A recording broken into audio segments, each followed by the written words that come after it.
Nah, di aplikasinya sendiri mereka hanya mengizinkan akses kamera, lokasi, dan mikrofon. Tetapi pada kenyataannya di lapangan mereka lebih dari itu. Jadi sebenarnya itu bisa kita pidanakan dan langsung aja kita bangkrutkan.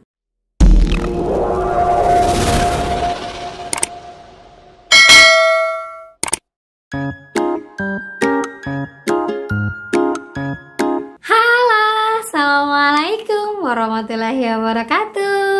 Apa kabar teman-teman semuanya? Semoga semua dalam keadaan sehat walafiat ya. Dan semoga pada hari ini juga diberikan ketabahan dan kesabaran dengan segala apapun yang akan terjadi pada diri kalian, dan kalian benar-benar kuat dalam menghadapi apapun. Amin amin amin ya rabbal alamin. Oke teman-teman, kita ketemu lagi di channel saya, channel Desi Sutriani. Kali ini kita akan membahas pinjol-pinjol yang bangkrut di tahun 2023. Nah, pinjol apa saja, dan mari kita doakan semoga benar-benar bangkrut dan apa yang harus kalian lakukan. Tapi sebelumnya, buat yang baru aja gabung di channel saya, jangan lupa untuk klik tombol subscribe-nya, nyalakan notifikasi loncengnya agar terus terhubung dengan saya. Oke teman-teman, ini dia buat kalian.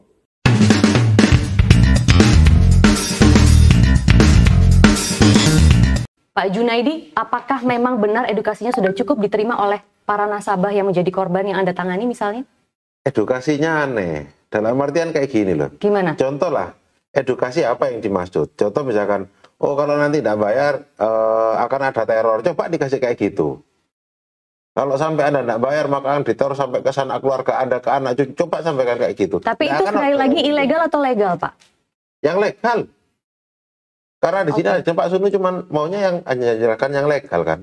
Yang ilegal mana ada yang membahas. Kan gitu.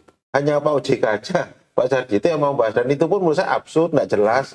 Jadi apa yang dibutuhkan dari para korban begitu? Bagi Anda juga sebagai pendamping?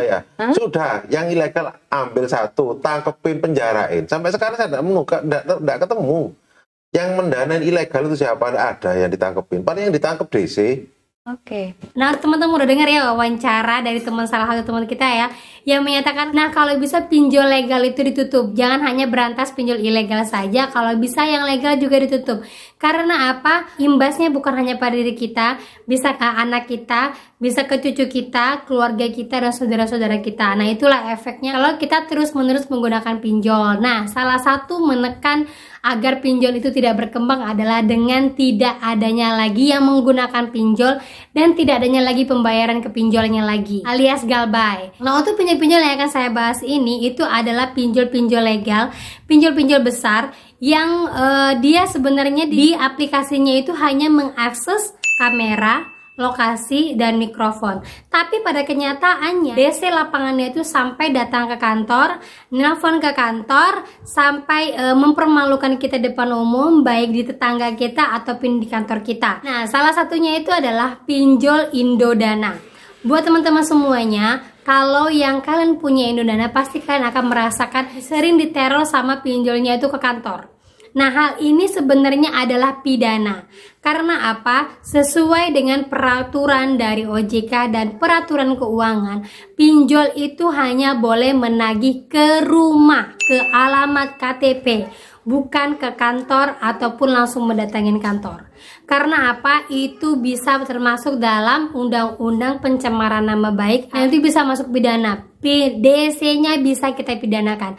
Jadi buat kalian semuanya, pertama saya pernah mengarahkan kepada teman-teman semua ya, kalian kalau memang sudah sampai ke kantor dan itu sampai membuat risih kalian ataupun membuat situasi dalam kantor yang seharusnya kondusif jadi tidak nyaman gara-gara sering telepon sama DC, langsung ancam DC-nya. Dulu saya pernah mengatakan, yaudah mbak, cicil saja mbak, cicil saja atau utamakan untuk membayar itu saja. Tapi bagaimana kondisinya kalau memang kalian tidak punya uang, kalian tidak bisa paksakan. Kalian jangan pernah berpikir untuk resign gitu ya, tetap pertahankan kerja kalian apapun yang terjadi.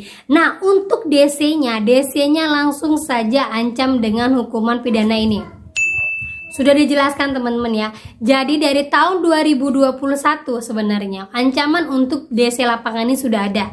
Dan sudah banyak juga konten kreator yang menyarankan untuk ancam DC-nya dengan ini. Banyak juga DC lapangan yang sudah dipenjarakan gara-gara mengganggu kenyamanan nasabahnya. kita kerja untuk membayar. Tapi kalau seandainya kita kerja diganggu, gimana kita membayar? Kita bisa jelaskan bahwa kita sekarang ini sedang berusaha untuk membayar, bukan untuk lari. Tapi memang pada kenyataannya belum bisa untuk membayar. Nah gitu ya Mbak ya, sama kayak di bank, perbankan saja yang sebesar itu. Kalau kita terlambat satu minggu atau 2 minggu, kayaknya mereka hanya membebankan bunga, belum sampai DC lapangannya datang. DC lapangannya datang itu biasanya 90 hari ke atas. Sama juga dengan pinjol, DC itu hanya boleh datang ke rumah kalian, ke alamat rumah kalian, bukan ke kantor, bukan di jalan, bukan di tempat mall, ataupun bukan di tempat ngopi, bukan ya, ke alamat KTP. Itu sudah jelas sekali teman-teman ya. Apalagi sampai mencemarkan nama baik kita di sosmed, itu tidak boleh. Itu sangat-sangat jelas pidananya teman-teman ya. Jadi kalau kalian misalnya dicari selain di daerah ini, tidak usah dilayanin, tidak usah takut teman-teman, langsung ancam saja DC lapangannya. Karena sudah pernah kejadian, sudah ada ya, jadi ketar-ketir. Kalian harus bisa lebih kuat lagi daripada DC lapangannya. Nah itu yang Indodana yang sering banget ya teman-teman ya. Yang kedua adalah UKU. UKU juga sama kejadiannya dengan Indodana. Sama banget, dia suka banget neror, suka banget nelpon ke kantor. Kadang DC lapangannya langsung datang ke kantor kita. Nah itu sudah tidak sesuai. Kenapa saya bilang kita bisa bangkrutkan Indodana sama UKU? Kalau bisa isi cash, langsung lagi Shopee yang saat ini sudah menurunkan DC lapangannya langsung datang ke kantor kalian.